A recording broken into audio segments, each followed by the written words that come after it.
Bienvenue sur la Taouri TV, le journal. Les titres de cette édition: litige foncier entre le village de Koussi du Sénégal et celui de Sidif de la Guinée-Bissau. Les deux parties armées d'armes blanches ont failli s'affronter à deux reprises pour éviter le pire. Le mouvement Chez moi du Jean alerte lors d'une conférence de presse où le collectif des retraités de l'administration pénitentiaire également demande à être en possession de ces parcelles. Coupe du Monde 2022, les commerçants de Sandaga et de Colobane, principaux vendeurs de maillots de l'équipe nationale du Sénégal, très en colère.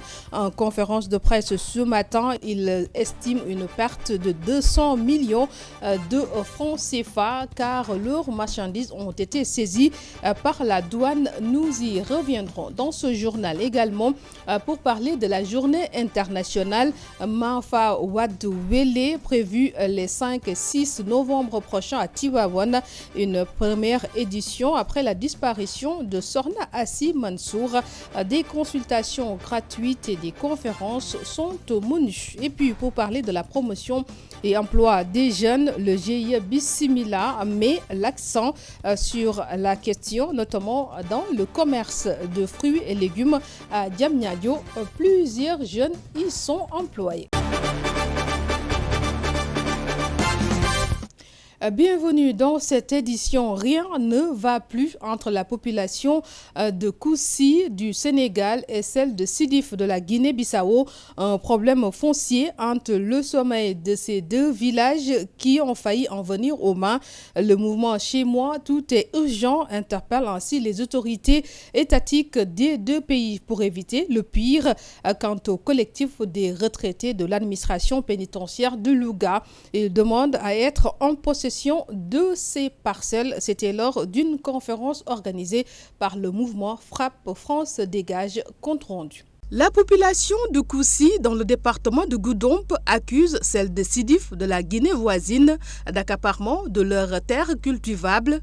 Après plusieurs démarches et ayant frôlé l'affrontement à deux reprises à l'arme blanche, pour une énième fois, l'alerte est lancée. Les deux populations sont faillies en main à plusieurs reprises. D'abord, les deux populations, la population de Sidif s'est armée de toute arme blanche. Idem pour la population de Koussi. Ils se sont rencontrés sur la ligne de la frontière. Donc, la deuxième fois, c'était entre les jeunes. La jeunesse de Koussi et la jeunesse de Sidif se sont croisés sur la même ligne. Également, toutes les deux jeunesses étaient armées de toutes armes blanches. Pour éviter que l'irréparable ne se produise, le mouvement Chez moi, tout est urgent interpelle les États des deux pays et les tiendront pour responsables de tout ce qui adviendra. Que si ça continue, d'ici peu de temps, le problème va dégénérer. Et si ça dégénère, il n'y aura que deux responsables, l'État du Sénégal et l'État bissau-guinéen. Ils seront les uniques responsables parce qu'ils sont tous au courant et ils ont été saisis par les deux parties. Un autre contentieux foncier, le collectif des retraités de l'administration pénitentiaire de Louga, qui n'arrivent pas à entrer en possession de leurs parcelles à usage d'habitation. Ils comptent ester l'affaire en justice. Mais on compte aller en justice tout court. Bien saisir la Cour suprême, parce que c'est un préjudice. Bon, on ne peut pas nous donner des terrains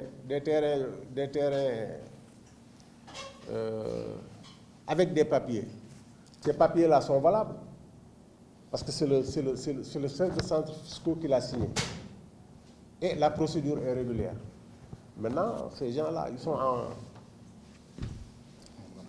Tu as vu? C'est des problèmes qu'on ne peut pas résoudre, quoi, à notre niveau. Voilà. Le mouvement Frappe France Dégage interpelle les autorités de deux pays, du Sénégal et de la Guinée-Bissau, et éviter des blessés ou morts d'hommes. De notre côté, le mouvement Frappe également interpelle les autorités sénégalaises afin que le collectif des retraités de l'administration pénitentiaire puisse entrer en possession de leurs parcelles. Les commerçants de Sandaga et Colobane, principaux vendeurs des maillots de l'équipe nationale du Sénégal en vue de la Coupe du Monde, se voient interdire l'entrée de leurs marchandises. Très en colère, ils réclament avoir perdu 200 millions de francs CFA. En conférence de presse ce matin, ils interpellent les autorités sur la question. Comme nous le faisions en pareille occasion, nous avons fait d'importantes commandes en maillots depuis l'extérieur, en Chine, Dubaï et Turquie. Des commandes qui font 2 à 3 mois pour arriver au Sénégal. Mais à notre grande surprise, en inspectant des conteneurs, la douane qui dit agir sous les directives de la Fédération sénégalaise de football retire et confisque tout ce qui est maillot dans nos marchandises. À défaut de se concerter avec nous, la Fédération devait nous prévenir très tôt et par voie officielle qu'elle se réserve la vente exclusive des maillots. Mais prendre unilatéralement cette surprenante décision à 1 mois de la compétition, c'est inacceptable, à la limite abusive. Nous sommes des jeunes, des pères de famille et des soutiens de famille qui travaillent et participent au développement de notre pays en payant des impôts. Certains d'entre nous ont fait des prêts en banque, d'autres ont investi une bonne partie de leur épargne sur ces maillots et risquent de faire faillite si on nous interdit de les écouler. Aussi, il est important de souligner que nous vendons des maillots pour toutes les bourses, c'est-à-dire nous vendons les maillots à un prix bas, 5 000 francs, au contraire de la fédération qui vend à des prix inaccessibles à la majeure partie de la population, aux sommes de 60 000 ou bien de 100 000 francs. Alors que chaque Sénégalais a le droit d'avoir son maillot. Pour terminer, nous lançons un appel au président de la Fédération sénégalaise de football, M. Augustin Senghor, au ministre des Sports, Yankoba Diattara, et au président de tous les Sénégalais, son Excellence, M. Macky Sall, de nous laisser vendre nos maillots pour le bonheur de tous les Sénégalais. Nous ne voulons pas travailler, nous ne voulons que travailler. Nous battons matin et soir pour joindre des deux bouts. Nous ne voulons jamais descendre dans la rue pour manifester, saccager ou brûler des pneus. Vive le Sénégal, vive l'équipe nationale. Il met l'accent sur l'employabilité en commerce de fruits et de légumes où bon nombre de jeunes y sont employés et travaillent à la sueur de leur front. Suivons le reportage malgré les difficultés. À Diamniadio, le secteur informel s'est imposé dans cette ville. Et pour les acteurs du marché, la vente de fruits, notamment des clémentines, est devenue un commerce phare. Et le GIE Bismillah trouve le travail fructueux et tout vient du Maroc. Clémentine, par exemple, actuellement, on est début de campagne. Début de campagne, c'est clémentine qui vient. Après, il y a une autre variété qui s'appelle Affreur. Il y a aussi Nova. Il y a le Tardif. C'est ça les variétés de clémentines qui ont l'habitude de venir. Mais nous, on ne se limite pas seulement des clémentines, on fait aussi les légumes, comme par exemple le poivron, tomates, carottes, prunes, pêche, tout ça. On fait tout ce qui est fruits et légumes. Ce partenariat avec les Marocains est la porte ouverte aux jeunes à la recherche d'emploi, même si ce commerce est saisonnier. Ça tourne autour de 6 mois, 7 mois, presque. Ça tourne autour de 6-7 mois. L'année, on peut faire 6-7 mois, durant lesquels chaque voiture peut avoir jusqu'à 5 employés. Donc, en vue de ça, si on calcule, par exemple, 40 fois 5, tu auras beaucoup d'employés. Et si on rajoute également les transporteurs de tout pousse-pousse, ou conducteurs de pousse-pousse, qui peuvent gagner jusqu'à 7 000, voire 8 000 par jour. Et ceux qui font également du taxi-bagage, eux également, ils voient leur compte.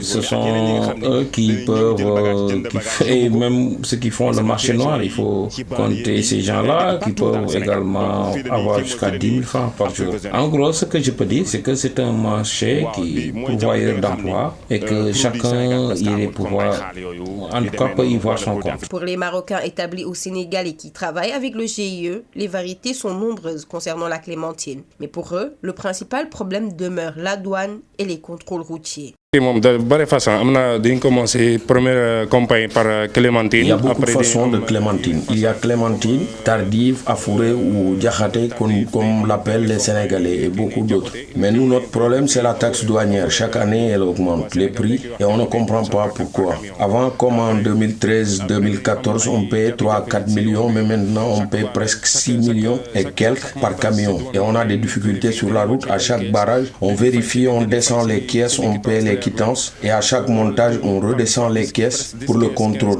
et nous on ne comprend pas tout ça, c'est pourquoi. Le Sénégal et le Maroc continuent de réaffirmer leur collaboration et grâce à ce marché créé par le GIE Bismillah, beaucoup de jeunes ont trouvé du travail, raison pour laquelle le secrétaire général invite les autorités à leur faciliter la tâche et les aider par rapport à la salubrité du secteur. Et nous parlons du phénomène de la migration avec son lot de morts malgré les nombreuses alertes d'Horizon sans frontières. En effet, le mardi 18 octobre, un Sénégalais nommé Ibrahima Gueye aurait été abattu par balle à la frontière mexicaine alors qu'il tentait de rallier les États-Unis. Un fait qui n'est pas nouveau car un autre Sénégalais nommé Pape Fall aurait également été tué en janvier dernier par balle à la frontière entre l'Équateur et le Pérou alors qu'il tentait de rejoindre également les États-Unis. Le président d'Horizon sans frontières revient à la charge pour situer les responsabilités et sensibiliser également les Sénégalais sur la question. Nous l'écoutons. Nous avions eu à alerter qu'avec l'ère post-coronavirus et la guerre ukrainienne, il y aura une intensification des flux migratoires. Fait que avec la fermeture des frontières européennes, bon nombre de nos compatriotes se dirigent vers l'Amérique centrale, l'Amérique latine, pour entrer aux États-Unis. Ils se dirigent vers des zones de violence endémiques sans le savoir. D'où la nécessité de renforcer la sensibilisation. Parce que pour la plupart, ils ne savent pas qu'ils se jettent dans la gueule du lion. D'où la nécessité d'informer sur l'indice de criminalité et l'indice de sécurité de ces zones-là. Malheureusement, nos attentes, nos alertes n'ont pas été prises en compte. Et voilà ce que ça donne comme résultat. Donc des assassinats récurrents de nos compatriotes dans ces zones-là. Et ça, nous le regrettons avec la plus grande fermeté. Maintenant, dans un tout autre registre, il faudra aujourd'hui soulever le débat. Il faudra que l'Europe soit indexée, que l'Europe soit mise devant ses responsabilités en ce contexte mondial de mobilité croissante des populations. Parce qu'aujourd'hui, permettez-moi de rappeler que nous sommes dans un contexte de mobilité, je l'ai dit tout à l'heure, et qu'il y a ce qu'on appelle mondialisation des flux migratoires. Tout le monde migre. Il a même été démontré que ce ne sont plus les plus pauvres qui migrent. Malheureusement, la gestion de ces flux est exclusivement réservée à l'Europe qui dicte ses lois. Voilà, du côté africain aussi, nous appelons à la responsabilité. Parce qu'on n'en parle pas, le sujet devient tabou. Dans un pays comme le Sénégal, où la migration est une pathologie, je crois qu'on aurait pu quand même lancer l'initiative africaine sur les migrations internationales, ne serait-ce que pour un parallélisme des réponses. Journée internationale Mam Fawad Wele, les 5 et 6 novembre prochains à Tivaouane. Il s'agit de la 9e édition, la première après la disparition de la fondatrice Sorna Oumoussi Mustafa, compte perpétrer ainsi l'œuvre de sa mère Sorna Assi Mansour. Après 8 éditions organisées par sa défunte mère, elle revient sur le programme de ces journées et les objectifs. Nous l'écoutons. Je suis la responsable morale de la fondation Mam Fawad Wele qui a été créée par Sorna Assi Mansour, ma mère, qui est décédée en 2013. Elle a fait 8 éditions à Dakar. Mais à cause de la Covid-19, depuis lors, on n'a pas fait de conférence. Donc, le 6 novembre 2022 sera la première édition après sa disparition. On va faire cette conférence à Tivaouane, Inch'Allah, à partir de 9h, le 6 novembre, Inch'Allah. Mais la veille, Inch'Allah, le 5 novembre, il y aura une consultation gratuite au niveau des Dara à Tivaouane, mais aussi au niveau de l'esplanade Serigne Babacar Sy, Inch'Allah. Et il y aura toutes les spécialités et on appelle toute la population, on invite tout le monde parce que c'est un patrimoine qui appartient à tout le monde. Donc c'est une invitation de la part de toute la fondation et de toutes les présidentes de cellules au niveau national et international. Ce sera traité par 2 conférenciers. Et ensuite, le Khalif général des Tidjanes, Serigne Babacar Sy Mansour, va peut-être, s'il peut venir, il viendra, Inch'Allah. Sinon, il va envoyer une délégation qui parlera en son nom, Inch'Allah. C'est la fin de cette édition. Merci de nous avoir suivis. Au revoir.